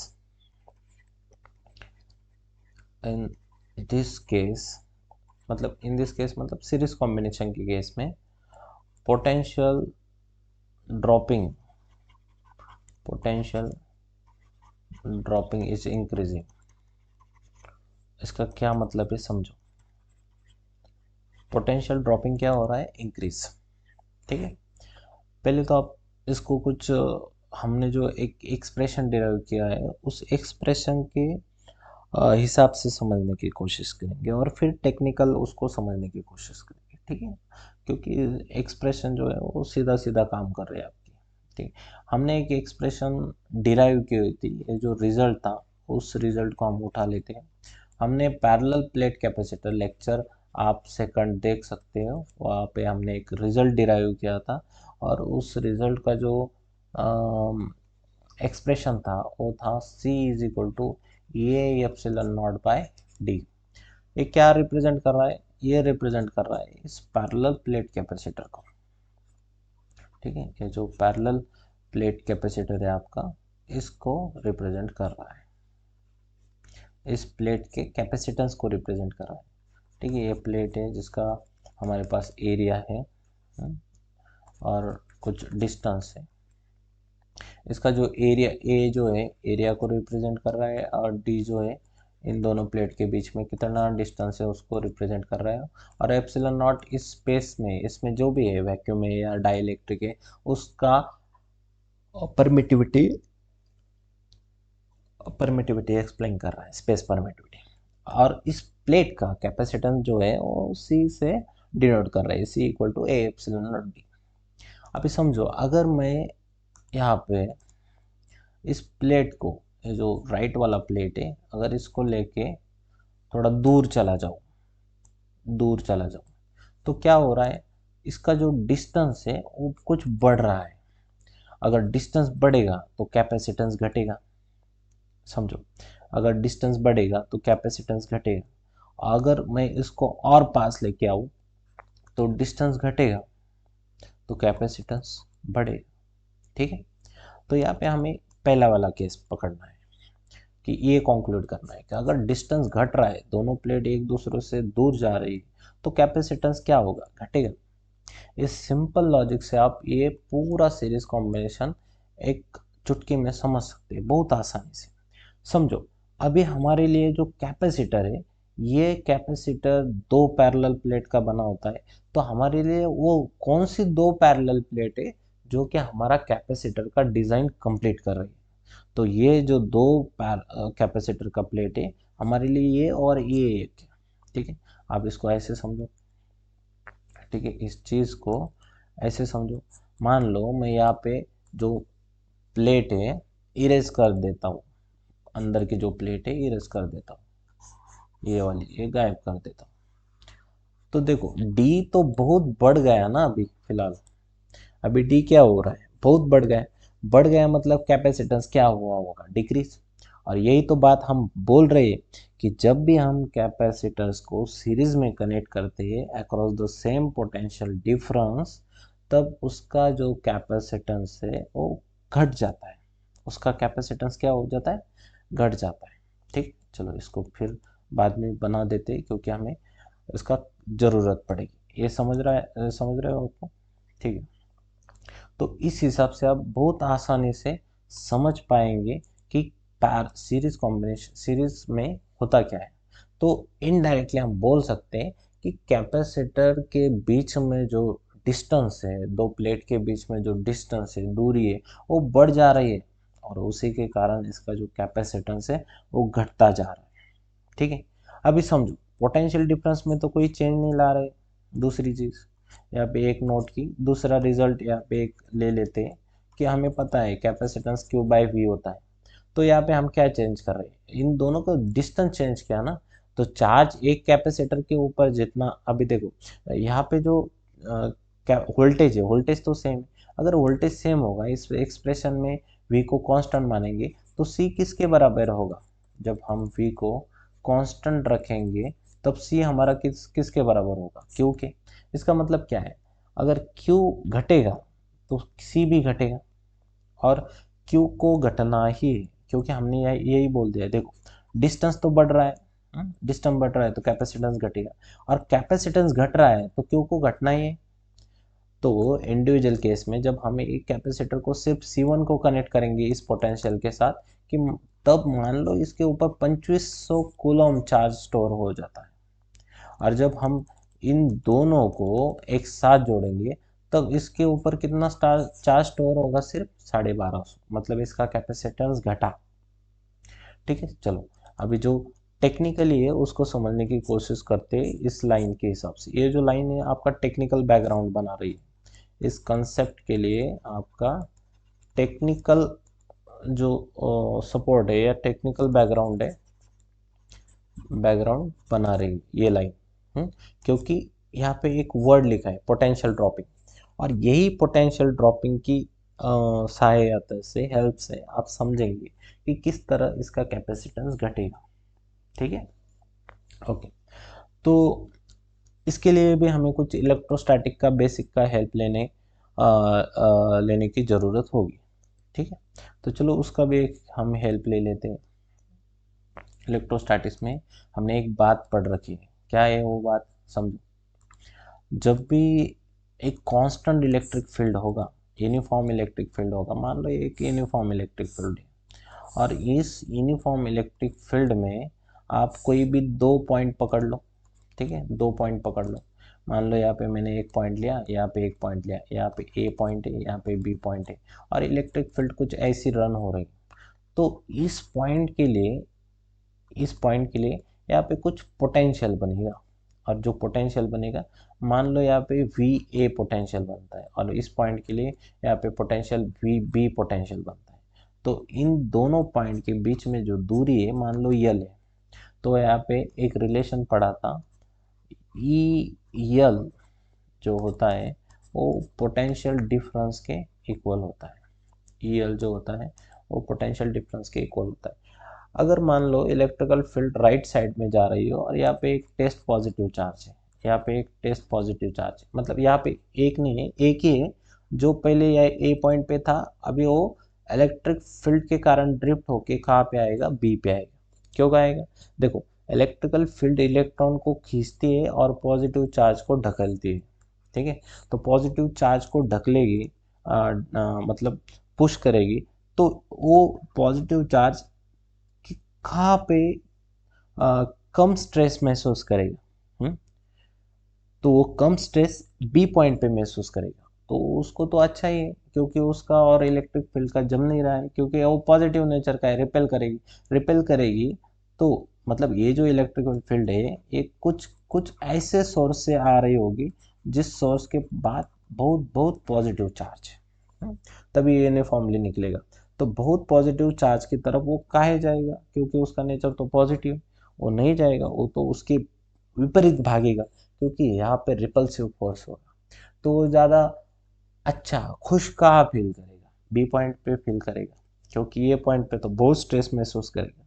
जब भी कोई पॉजिटिव चार्ज से दूर जाता है तब वो खुशी महसूस करेगा, क्योंकि रिपल्सिव फोर्स कम हुआ है, उसका आर बढ़ गया है। ठीक है, उसका डिस्टेंस बढ़ेगा कूलम लॉ के हिसाब से, तो उसका जो आर बढ़ने के कारण जो फोर्स है वो कम हो जाएगा।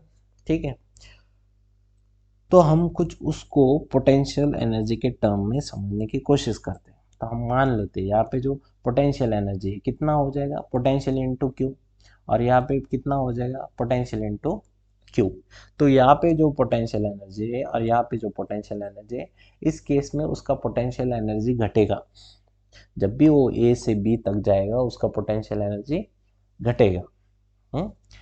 मतलब अतः घटेगा, तो जो फाइनल पोटेंशियल एनर्जी उसको हम पहले लिखेंगे वी बी क्यू। ठीक है, और इनिशियल पोटेंशियल एनर्जी उसको पहले लिखेंगे वी ए क्यू, ठीक, क्यू की बात नहीं करते यहाँ पे, सिर्फ पोटेंशियल डिफरेंस को समझना है, ठीक, करनी भी होगी तो यहाँ पे क्यू लगा लेंगे, क्यू लगा लेंगे। वैसे भी इतना जितना पोटेंशियल एनर्जी चेंज होगा उतना वर्क डन होगा, क्योंकि ये क्यू इंटू ई फोर्स है और ये यल डिस्प्लेसमेंट है, ठीक है, तो क्यू तो वैसे भी कट जाना है, तो इसलिए हम कुछ ऐसे ही लिखेंगे। और देखो यहाँ पे समझिए, पोटेंशियल एनर्जी यहाँ पे ज़्यादा है वी ए पे, मतलब वी ए का जो भी पोटेंशियल बनेगा वो बहुत ज़्यादा है, और वी बी का जो भी पोटेंशियल बनेगा वो बहुत ज़्यादा, वो कम है, इसके मुकाबले कम है। तो ये ऐसा है कि 8 में से 4 घट रहा है, नहीं सॉरी, 4 में से 8 घट रहा है, 4 में से 8 घटेगा, 4 में से 8 घटेगा, तो हमारे पास जो आंसर आएगा वो निगेटिव में आएगा। तो ये बात इसलिए बता रहा हूँ क्योंकि आपका जो रिजल्ट है, रिजल्ट में यहाँ पे निगेटिव आने वाला है, ठीक है, ये जो electrical field into E L होता है वो निगेटिव आएगा। और ये जो वी बी माइनस वी है इसको हम लिख सकते हैं, V B minus V A क्या होगा, ये होगा पोटेंशियल डिफरेंस, ठीक है, पोटेंशियल डिफरेंस। तो इलेक्ट्रिक फील्ड इंटू यल जब हम करते हैं, लेंथ करते हैं किसी दो पॉइंट के बीच में, अगर इलेक्ट्रिकल फील्ड यूनिफॉर्म है और उन दोनों पॉइंट के बीच में डिस्टेंस मालूम है, तो इंटू यल करने के बाद हमारे पास कुछ पोटेंशियल डिफरेंस के नेगेटिव वैल्यू के इक्वल ये रिजल्ट निकल के आता है, ठीक है। इसको हम कैलकुलस के लैंग्वेज में इसको हम ऐसे भी लिखते हैं कभी कभी, D V by D L या D R is equal to minus of E, same ही है, कोई दिक्कत नहीं है इसमें, आप यहाँ पे समझ सकते हो यहाँ पे माइनस क्यों आया इस हिसाब से, पोटेंशियल एनर्जी के कॉन्सेप्ट के हिसाब से, क्योंकि वो हाई पोटेंशियल से लो पोटेंशियल की तरफ भाग रहा है, तो यहाँ पे कुछ पोटेंशियल डिफरेंस बनेगा, ठीक है, समझो। इसी कॉन्सेप्ट को हमें अप्लाई करना है इस चीज़ में, यहाँ पे हमारे पास जो पोटेंशियल है प्लेट के ऊपर वो पॉजिटिव है, ठीक है, और इस प्लेट के ऊपर जो पोटेंशियल है इनिशियली वो नेगेटिव है। अभी इसके रिस्पेक्ट में कुछ फील्ड बना यहाँ पे, कुछ इस तरह से या ऐसा हमारे फील्ड बना था इस प्लेट से लेके इस प्लेट में, और इसी कारण कुछ यहाँ पे एक ये जो फील्ड है इस कंडक्टर से भी पास कर रहा था, ये जो फील्ड है हमारा इस कंडक्टर से भी होके गुजर रहा था, और इसी फील्ड के कारण कंडक्टर के बीच में अपोजिट डायरेक्शन में भी एक फील्ड इंड्यूस हो गया था, और वो फील्ड जो था इस तरफ रन कर रहा था, हमारा कंडक्टर के बीच में जो फील्ड बना था वो कुछ अपोजिट में रन कर रहा था, कुछ ऐसे, ठीक, ओके। अभी समझो, ये दोनों जो फील्ड है एक दूसरे को कैंसिल कर रहा था, जीरो बन रहा था, तो आप कह सकते हो कि इसमें तो कोई फील्ड नहीं है फिलहाल, और इस ड्रिफ्टिंग की वजह से इस पे जो चार्ज आया था हमारा इस प्लेट के ऊपर निगेटिव आया था, और इस प्लेट के ऊपर जो चार्ज आया था पॉजिटिव आया था, ठीक है, समझो। अभी जितना इलेक्ट्रिकल फील्ड यहाँ पे बन रहा है इन दोनों प्लेट के बीच में, इस वाले और इस वाले प्लेट के बीच में, उतना इलेक्ट्रिक फील्ड कट भी रहा है इसके अपोजिट में, ठीक है, तो यहाँ पे तो नेट इलेक्ट्रिकल फील्ड जीरो मान लेते हैं हम दोनों प्लेट के बीच में, ठीक है। तो पोटेंशियल ड्रॉप कहाँ हो रहा है, पोटेंशियल ड्रॉप हमारा कॉन्सेप्ट जो है सिर्फ इस केस में वैलिड रहेगा, यहाँ पे जो पोटेंशियल बनेगा कुछ V प्लस बनेगा, ठीक है, या इसको हम मान लेते हैं वी ए बनेगा, वी ए, ठीक, और जो पोटेंशियल यहाँ पे बनेगा तुरंत इस प्लेट पे, मान लेते हैं यहाँ से यहाँ तक ड्रॉप हो रहा है तो वी बी बनेगा।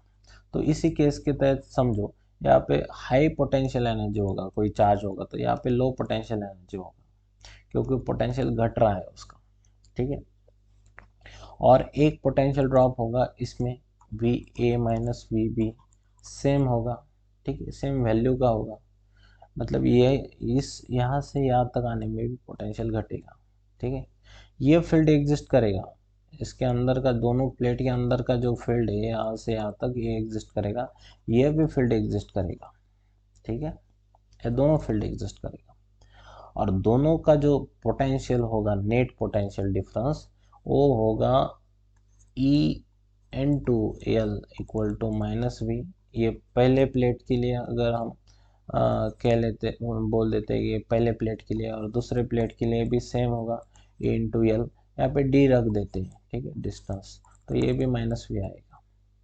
तो ये जो पोटेंशियल है दोनों प्लेट के बीच में वो कुछ आ जाएगा इन दोनों का सम।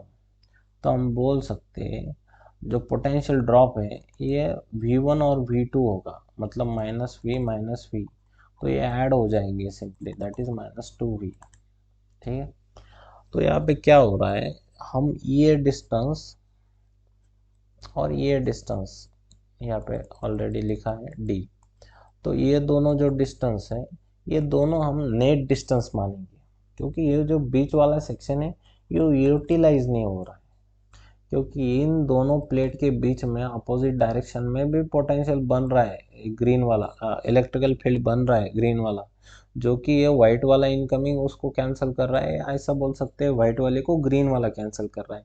तो बीच में जो फील्ड है वो जीरो है, दो प्लेट के बीच में, इन दोनों प्लेट के बीच में जो फील्ड है वो जीरो है। हमारा जो काम कर रहा है पोटेंशियल और ये जो भी कॉन्सेप्ट हमने डिस्कस किया है ये सिर्फ ये प्लेट में और ये वाले प्लेट में, ठीक है।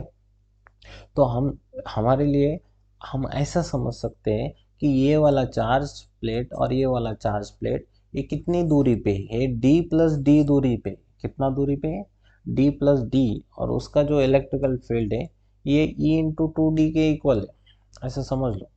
और वो जो फील्ड होगा ये दोनों पोटेंशियल के इक्वल होगा। इंडिविजुअली को आप सॉल्व कर सकते हो, तो यहाँ पे वो आएगा निकल के रिजल्ट, ठीक है।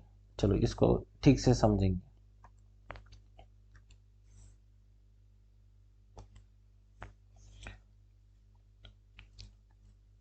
समझो इस पॉइंट ऑफ व्यू से, इस पॉइंट ऑफ व्यू को लेकर हम समझने की कोशिश करेंगे, ठीक है। अब डिस्टेंस तो सेम है, ठीक है, इस पे इसके ऊपर हमने बात कर रखी है कि ये जो दोनों प्लेट के बीच में जो भी फील्ड वगैरह बन रहा है वो कैंसिल हो जाएगा इनकमिंग और उसके अपोजिट जो विंडोज है उससे, ठीक है।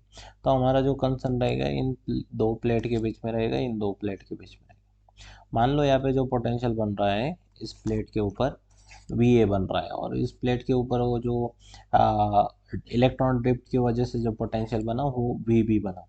सिमिलरली इस पे भी जो पोटेंशियल बनेगा, पॉजिटिव बन रहा है तो VA बोल दो उसको, नेगेटिव बन रहा है तो VB बोल दो, ठीक है। अभी इस हिसाब से देखेंगे हम इस कॉन्सेप्ट में। देखो यहाँ पे जो नेगेटिव है साइन है ना वो ड्रॉप रिप्रेजेंट कर रहा है, ड्रॉप मतलब घट रहा है, आप भी समझो ना। यहाँ से जब भी एक पॉजिटिव चार्ज VA से A पॉइंट से B पॉइंट तक आ रहा है तो उसका पोटेंशियल एनर्जी घट रहा है, और potential energy per unit charge जो होता है उसी को पोटेंशियल डिफरेंस कहते हैं। तो पोटेंशियल भी उसका क्या हो रहा है, घट रहा है। घट रहा है तो इसको ड्रॉप, ये जो नेगेटिव साइन है वो ड्रॉप रिप्रेजेंट कर रहा है, ड्रॉप यानी कि डिक्रीज हो रहा है, ठीक है। बस इतना सा कि डिक्रीज हो रहा है, VA से VB तक आने में पोटेंशियल उसका क्या हो रहा है, डिक्रीज। तो final potential minus initial potential के आगे नेगेटिव साइन जो है वो डिक्रीज कर रहा है। और ये हम निकालने का तरीका है कि फाइनल वैल्यू पहले लेते हैं, इनिशियल उसमें से माइनस कर देते, तो हमारे जो भी पास निकल के आता है और डिफरेंस नेगेटिव आ रहा है मतलब वो डिक्रीज हो रहा है, ठीक है। उसी लॉजिक से हम इस चीज़ को समझेंगे और यहाँ पे समझेंगे ये जो V है उसके साथ किस तरह से रिलेट करता है, ठीक है। चलो इसका भी यूज करेंगे, समझो। यहाँ पे जो हमारे पास पोटेंशियल डिफरेंस है यहाँ पे इस केस में ये है कि जब भी हम यहाँ से यहाँ तक जाएंगे, डी डिस्टेंस कवर करेंगे, तब हमारा जो पोटेंशियल डिफरेंस होगा वो होगा VB माइनस VA।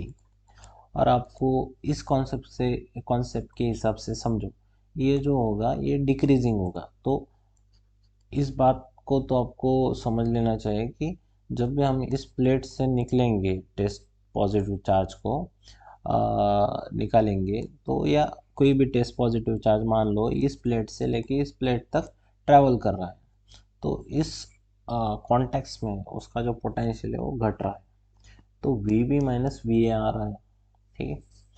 और इस सेम इस प्लेट से इस प्लेट तक वो जा रहा है डी डिस्टेंस, तो यहाँ पे भी पोटेंशियल घट रहा है, वो भी VB माइनस, फाइनल जो पोटेंशियल है वो VB आएगा, VB माइनस VA आ रहा है, ठीक है। आप ओके, ठीक। तो यहाँ पे एक सिर्फ हम मैग्नीट्यूड वाली वैल्यू लेके चल रहे हैं। तो जो नेट डिफरेंस होगा वो इन दोनों ऐड के इक्वल होगा। मतलब ये जो पोटेंशियल का वैल्यू है ये एक स्केलर वैल्यू होता है। तो नेट कितना ड्रॉप हो रहा है, तो ये नेट जो ड्रॉप होगा इन दो को ऐड करके जो आएगा उतना ड्रॉप होगा। मान लो आप 2 मीटर यहाँ पे चल रहे, -2 चल रहे, और फिर और -2 चले, तो कितना आप चले, यहाँ से लेके यहाँ तक -4 चले ना, ठीक है, 4 मीटर चले। वैसा ही पहले केस में फील्ड जो प्लेट वन से कैपेसिटर वन में प्लेट वन से प्लेट टू में आ रहा था या लेफ्ट से राइट में आ रहा था, उस केस में कितना पोटेंशियल वहाँ पे ड्रॉप हुआ, कम हुआ। और फिर जब फील्ड, देखो इस प्लेट से लेके इस प्लेट में तो फील्ड कोई चला नहीं, फिर बाद में चलना स्टार्ट हुआ इस प्लेट से इस प्लेट की तरफ, तो इस प्लेट में कितना ड्रॉप हुआ उतना। अभी दोनों प्लेट में मिला के जितना भी ड्रॉप हुआ होगा उसको हम कहेंगे नेट ड्रॉप कितना हुआ। तो नेट पोटेंशियल ड्रॉप जो होगा हमारा वो भी निगेटिव में आएगा, ठीक है। जो नेट पोटेंशियल ड्रॉप होगा, ड्रॉप, वो इन दो ड्रॉप के सम के इक्वल होगा।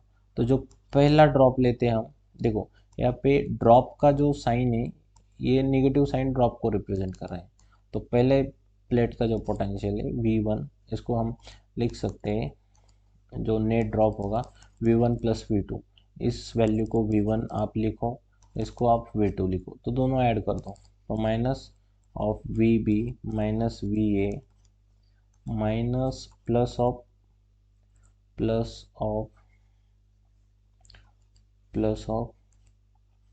Minus of V B minus V A, ठीक है। इसको हम सॉल्व कर देते हैं, कुछ ऐसा आएगा, वी बी माइनस, ये माइनस माइनस कॉमन कर लो, तो ये आएगा -2 V B minus V A, ठीक है। आप यहाँ पे समझो कि ये क्या निकल के आया हमारे पास, ये जो एक्सप्रेशन निकल के आया वो एक्सप्रेशन क्या शो कर रहा है। ये जो एक्सप्रेशन है ये हमारे पास नेट पोटेंशियल ड्रॉप शो कर रहा है। ये माइनस जो साइन है ये ड्रॉप का साइन है, इतना गिरा। तो कितना गिरा, अगर मान लो जब भी हम अगर एक कंडक्टर कंसिडर करते हैं, एक कंडक्टर अगर एक कैपेसिटर हम कनेक्ट करते हैं वी पोटेंशियल में, तो यहाँ से यहाँ जो पोटेंशियल ड्रॉप होगा वो V B minus V A के माइनस के इक्वल होगा, इतना पोटेंशियल ड्रॉप होता है, ठीक है। अगर एक कैपेसिटर कनेक्ट करते हैं वी पोटेंशियल से, और ये जो वी वन का वैल्यू होगा इस वी के इक्वल होगा। जितना ड्रॉप इसमें होगा इस प्लेट से लेके इस प्लेट में, उतना ही वैल्यू इसका होगा। मतलब यहाँ पे जो वैल्यू है वी के बराबर होगा। अभी ये जो हमने ऊपर केस कंसिडर किया है वहाँ पे जो नेट पोटेंशियल ड्रॉप है, नेट पोटेंशियल ड्रॉप ये -2 वी के इक्वल आ गया है, क्योंकि वी बी माइनस वी को क्या लिख सकते हैं, हम वी लिख सकते हैं। तो यहाँ पे जो नेट पोटेंशियल ड्रॉप है 2 वोल्ट है, ये जो नेगेटिव साइन है ड्रॉप का है, मतलब 2 वोल्ट के इक्वल वहाँ पे ड्रॉप होगा, ठीक। अभी इस चीज़ को मैथमेटिकल टर्म में आप समझो तो ज़्यादा आपका क्लियर हो जाएगा, ठीक है। कैसे समझते हैं, देखो समझो, जो नेट पोटेंशियल है 2V का होगा, और हमने जो इस केस में पोटेंशियल लगाया वो V का लगाया, तो इस हिसाब से हमारा जो कैपेसिटेंस है वो घटना चाहिए। कैसे घटेगा, तो यहाँ पे समझो कि मान लो यहाँ पे एक सीरीज कॉम्बिनेशन है दो पैरेलल प्लेट का, कुछ इस तरह से, ठीक है। और यहाँ पे हम इसको, इस कैपेसिटर का कैपेसिटेंस फिक्स है, मान लो वो 100 है, 100 माइक्रोफराड है, ठीक है। और ये जो कैपेसिटर है इसका भी कैपेसिटेंस का वैल्यू है 100 माइक्रोफराड, ठीक है। एक न्यूमेरिकल एग्जांपल के एक हेल्प से हम इसको समझेंगे, ठीक है। दोनों कैपेसिटर का जो कैपेसिटेंस है वो फिक्स है, और इसको हम कनेक्ट कर देते हैं 25 वोल्ट की बैटरी में, या 25 वोल्ट की बैटरी में इसको हम कनेक्ट कर देते हैं। इसका जो पोटेंशियल डिफरेंस है 25 वोल्ट है, ठीक है, अभी इंडिविजुअली कनेक्ट करते हैं, ये एक केस बन सकता है, एक केस बन सकता है कि इंडिविजुअली कनेक्ट कर सकते हैं। तो इंडिविजुअली अगर हम कनेक्ट कर देते हैं इस 25 वोल्ट की बैटरी में, तो जो इंडिविजुअली यो कैपेसिटर है 100 माइक्रोफराड और इसका कैपेसिटर वोल्ट है 25 वोल्ट। इंडिविजुअली कनेक्ट कर रहे हैं, इस C1 को कनेक्ट कर रहे हैं। ठीक है, वैसे जितना इसका रिजल्ट निकल के आएगा C1 को, वो C2 का भी उतना ही होगा, क्योंकि सेम डायमेंशन की। तो यहाँ पे जो नेट जो इस कैपेसिटर के लिए रिजल्ट है Q/V, तो यहाँ पे कितना चार्ज स्टोर किया है अगर हमें पता करना होगा तो इस फॉर्मूले से पता कर सकते हैं। तो कैपेसिटेंस जो है 100 माइक्रोफराड है, और यहाँ पे जो पोटेंशियल है उसको मल्टीप्लाई कर दो तो Q निकल के आएगा। तो Q कितना है, 2500 कूलम है। कितना चार्ज स्टोर करके रखा है ये कैपेसिटर, ये प्लेट स्टोर करके रखा है 2500 कूलम। ठीक है, जब भी हम इस कैपेसिटर को 100 माइक्रोफराड कैपेसिटेंस के कैपेसिटर को 25 वोल्ट के बैटरी में कनेक्ट करते हैं, तब उसके प्लेट के ऊपर या उस कैपेसिटर पे कितना चार्ज स्टोर हो जाएगा, 2500 कूलम चार्ज स्टोर हो जाएगा। समझो, ठीक है। अभी हमने बोला कि यहाँ पे जो पोटेंशियल डिफरेंस है हम सेम लगा रहे हैं इन दो कैपेसिटर के बीच में। ठीक है, यहाँ पे जो 2V वैल्यू निकल के आया ना, तो इसका मतलब ये बोल रहे हैं कि हमारा जो नेट पोटेंशियल ड्रॉप है यहाँ से यहाँ तक आने में वो 2 वोल्ट है। अगर 2 वोल्ट ड्रॉप होगा तो हमारा जो बैटरी है वो V वोल्ट का नहीं होना चाहिए, वो 2 वोल्ट का होना चाहिए। इसकी वजह से अगर 2 वोल्ट का होगा, मान लो यहाँ पे 25 की जगह 2 वोल्ट का मतलब 25 का डबल कर दो। मान लो यहाँ पे जो बैटरी है वो 25 का नहीं लगा रहे हैं, हम पोटेंशियल डिफरेंस लगा रहे हैं 50 वोल्ट का। तो क्या होगा देखो, अगर 50 वोल्ट का होगा यहाँ पे बैटरी, तो जो अमाउंट ऑफ क्यू यहाँ पे स्टोर होगा ना इस प्लेट पे और इस प्लेट पे, तो ये जो क्यू का वैल्यू होगा वो तभी 2500 कूलम होगा। समझो, ठीक है। यहाँ पे अगर पोटेंशियल 2V ड्रॉप हो रहा है इस पॉइंट से लेके इस पॉइंट तक आने में, और तब हमें पोटेंशियल डिफरेंस कितना ड्रॉप होगा, जितना ड्रॉप हो रहा है उतना बैटरी यूज़ करना चाहिए। अगर 50 वोल्ट अगर हम यहाँ पे यूज़ करते हैं, तब तब जाके हमारा एक कैपेसिटर के लिए जितना चार्ज स्टोर होता है उतना चार्ज इस कॉम्बिनेशन में स्टोर होगा। अगर नहीं करते तब ये 2500 नहीं स्टोर होगा, ये 1250 स्टोर होगा। ये इस केस में 2500 हो रहा है। ठीक है, अभी यहाँ से हम कैपेसिटेंस निकालते, मान लो 50 वोल्ट के लिए 2500 स्टोर हो रहा है। तो इस क्या कॉम्बिनेशन के लिए अगर हमने क्यू को सॉल्व करना है, Q/V इक्वल टू C, तो हमारा जो कैपेसिटेंस है वो निकल के आएगा 2500 अपॉन 50 वोल्ट। तो कितना आ गया, ये 5 5 25 मतलब 50। तो कैपेसिटेंस कितना बना यहाँ पे, 50। इसका कैपेसिटेंस कितना बना, 50। समझो, जब हम 50 वोल्ट का बैटरी अप्लाई करते हैं तो यहाँ से लेके यहाँ तक कितना पोटेंशियल ड्रॉप होगा, वो 50 वोल्ट ही होगा। 50 वोल्ट होगा मतलब इंडिविजुअल कैपेसिटर में जितना ड्रॉप होता है उसके दुप्पट, उसके ट्वाइस, 2 गुना हो जाएगा, राइट। तो यहाँ पे अगर हमको आउटपुट में उतना ही चार्ज स्टोर करना है, उतना ही एनर्जी स्टोर करना है इस कैपेसिटर में जितना पहले हो रहा था, इसके लिए हमें क्या करना पड़ेगा, इसका आउटपुट 2 गुना करना, जो पोटेंशियल डिफरेंस है 2 गुना करना पड़ेगा। इसकी वजह से जो इसमें चार्ज स्टोर होगा वो भी 2500 कूलम होगा। फिर यहाँ पे समझो ऐसा क्या हो रहा है कि हमें आउटपुट ये जो पोटेंशियल डिफरेंस है वो 2 गुना करना पड़ रहा है, तब जाके हम एक कैपेसिटर में जितना चार्ज स्टोर हो रहा है उतना चार्ज स्टोर कर पा रहे हैं। तो इसका मतलब तो यही हुआ ना, ये जो दो कैपेसिटर है जो सीरीज में है उसका कैपेसिटेंस घट रहा है। अगर कैपेसिटेंस घटेगा और चार्ज को आपको सेम रखना है, मान लो चार्ज यहाँ पे दोनों ही केस में कांस्टेंट है, अगर चार्ज कांस्टेंट हो रहे हैं आपके, तो जो V और जो C का रिलेशन होगा वो इन्वर्सली हो जाएगा। जब चार्ज आप कांस्टेंट मान रहे हैं तो ये जो रिलेशन होगा वो कैसा होगा, इन्वर्सली। इसका मतलब क्या है, इसका मतलब आपको पोटेंशियल डिफरेंस 2V करना पड़ेगा, तब जाके उतना ही चार्ज बनेगा, और क्योंकि कैपेसिटेंस घट रहा है। ठीक है, इस एग्जाम्पल की सहायता से आप थोड़ा समझने की कोशिश करो कि ये क्या निकाला है हमने। जो 2 वोल्ट है वो इस प्लेट से लेके इस प्लेट में कितना ड्रॉप बनेगा, वो ड्रॉप है।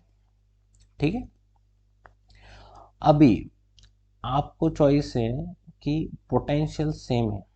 ठीक है, पोटेंशियल सेम है, अगर पोटेंशियल सेम करोगे तो क्यू सी के बराबर होगा, तो चार्ज में ड्रॉप हो जाएगा।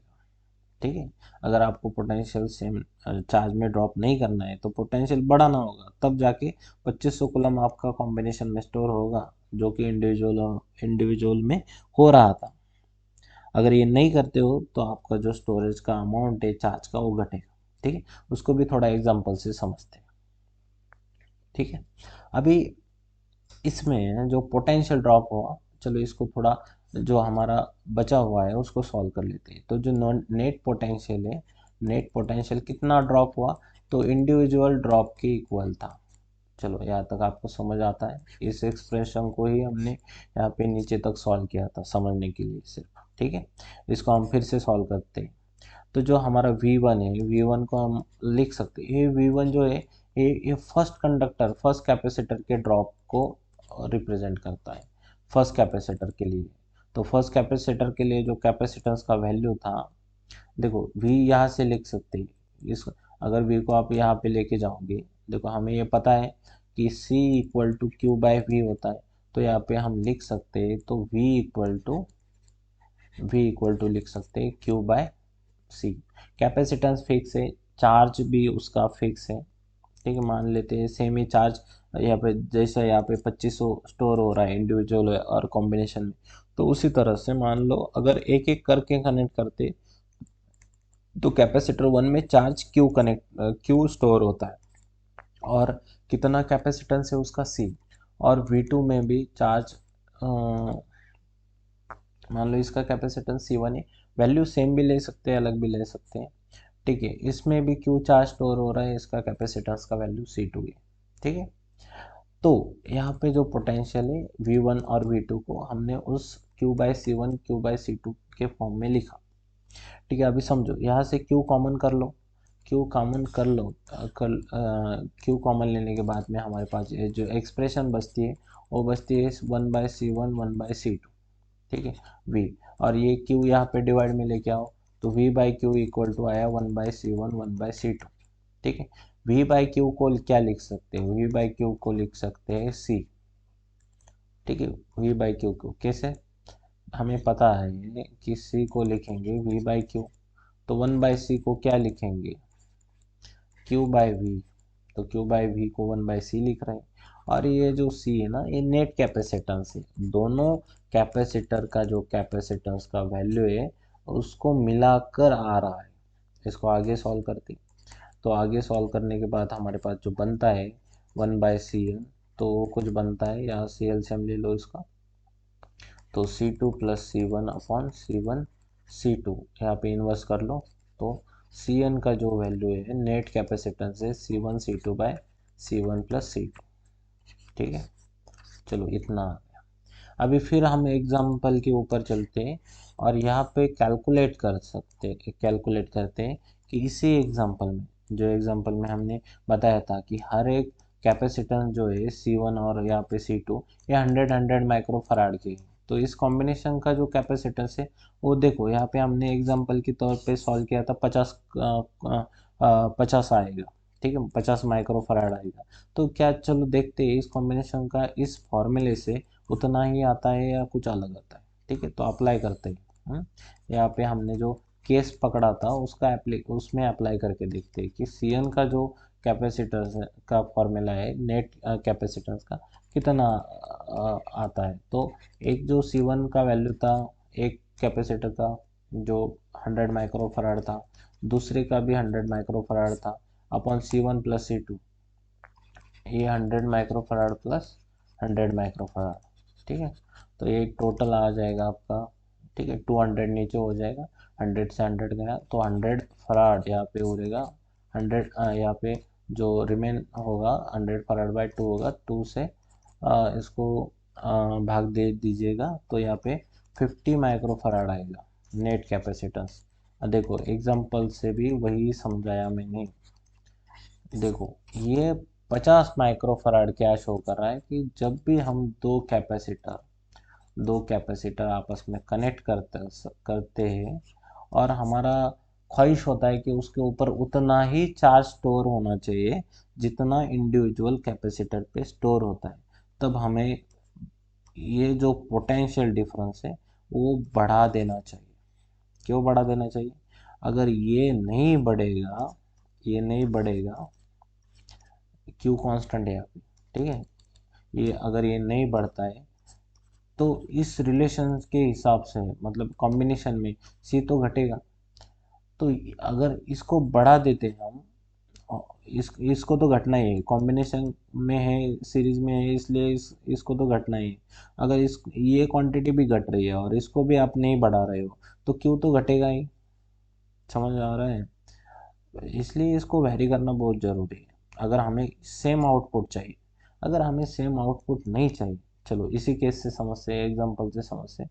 मान लो कितना क्यों होगा हम कैलकुलेट करेंगे जब ये जो है हम 2 वोल्ट नहीं लगाएंगे, हमें वी वोल्ट ही रखना है, तब कितना यहाँ पे अमाउंट आएगा। ठीक है, हमने वोल्ट यहाँ पे देखो एग्जांपल में समझा था, यहाँ पे कितना वोल्ट हम बैटरी दे रहे थे, पोटेंशियल दे रहे थे, 25 वोल्ट लगा रहे थे एक इंडिविजुअल कैपेसिटर में। अगर हम इस इंडिविजुअल कैपेसिटर में 25 वोल्ट लगा देते हैं तो कितना आएगा? देखो इंडिविजुअल नहीं, पूरे सीरीज में 25 वोल्ट लगा देते तो हमारा जो नेट कैपेसिटेंस है वो net capacitance is equal to आएगा, कितना चार्ज वो स्टोर होगा अभी कुछ अलग होगा, लेकिन बैटरी जो है वो 25 वोल्ट का ही लगा रही है यहाँ पे। ठीक है, ये बढ़ा के नहीं लगा रही है, उतना ही है जितना पहले केस में। और पहले हेडिंग में ही बात कर रखी है कि अगर सेम पोटेंशियल पे हम कैपेसिटर की सीरीज का कैपेसिटेंस निकालेंगे तो उसका जो चार्ज स्टोरेज वाला जो वैल्यू है घट जाएगा, क्योंकि सी एन का वैल्यू घटेगा। और यहाँ पे देखो सी एन का वैल्यू घटा हुआ है। ठीक है, तो जो डिक्रीज वैल्यू है उसको लेते हैं हम into Q dash by 25 volt. तो यहाँ पे क्यू डैश का वैल्यू आ जाएगा 25 इंटू 50 कर लो तो यहाँ पे आ जाएगा कुछ 1250 कूलम। ठीक है, देखो यहाँ पे घट रहा है चार्ज स्टोरेज। तो इस तरह से हम समझ सकते हैं कि जब भी कैपेसिटर हमारा पैरेलल सीरीज कॉम्बिनेशन में होगा तब उसका जो चार्ज स्टोरिंग, अगर पोटेंशियल सेम होगा, पोटेंशियल हम चेंज नहीं कर रहे, तो उसका जो चार्ज स्टोरिंग कैपेसिटी है वो कम हो जाएगा। मान लो इंडिविजुअल कैपेसिटर हम जब लेते थे तब क्या होता था, देखो यहाँ पे भी बैटरी वी पोटेंशियल है, यहाँ पे भी पोटेंशियल वी है, लेकिन इसमें जो चार्ज स्टोर हो रहा था वो 2500 कूलम था। और अभी इसमें ये जो क्यू डैश है, ये क्यू डैश यहाँ का है, तो ये जो है ये 1250 है। तो देखो आप ही कि सेम पोटेंशियल में जब सीरीज कॉम्बिनेशन में ये कैपेसिटर होंगे तब उसका जो वैल्यू है स्टोरेज अमाउंट ऑफ जो चार्ज स्टोर करने का जो कैपेसिटी है वो घट रहा है। ठीक है, तो इसी से हम हमारा जो सेकंड ऑब्जेक्टिव है हमने कंप्लीट किया।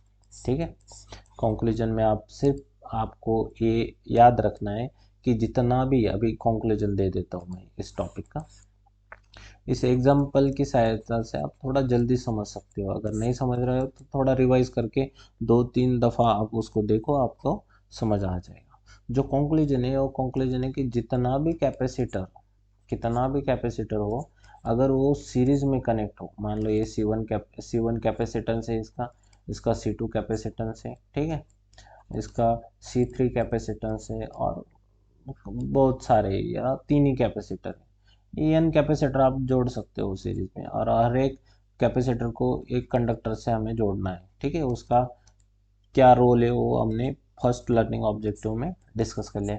मान लो यहाँ पे 3 कैपेसिटर सीरीज में जोड़े हुए, तो इसका जो नेट कैपेसिटेंस होगा वो कुछ इस इनवर्स के सम के इक्वल होगा।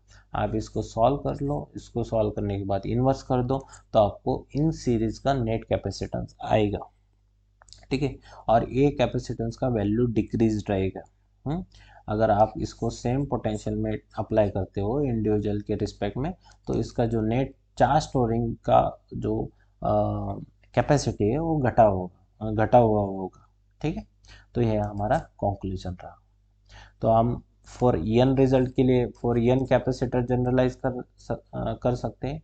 फॉर एन कैपेसिटर अगर हम इसको जनरलाइज कर देते हैं तो यहाँ पे जो रिजल्ट है हमारा वो निकल के आएगा C1/C2 C3, और यहाँ से ऐसे करते हुए एन कैपेसिटर, ये जो एन है और ये जो एन है थोड़ा, ठीक है, यहाँ पे स्मॉल लिख लो, ठीक है। तो ये जनरलाइज रिजल्ट है। आई होप आपको जो सीरीज कॉम्बिनेशन है ना वो बहुत अच्छी तरह से समझ आ चुका होगा, ठीक है। थोड़ा पेशेंस रखिएगा, इसको बार बार देखिएगा, तो आपको ये सभी चीज़ें क्लियर होगी। तो चलिए इसके साथ हम यहाँ पे थोड़ा रुकेंगे और फिर बाद में डिस्कस करेंगे जो पैरेलल कॉम्बिनेशन है उसमें क्या बनता है। अभी इसके रिलेटिव वो समझने में थोड़ा आसानी होगा, ठीक है। तब तक के लिए धन्यवाद।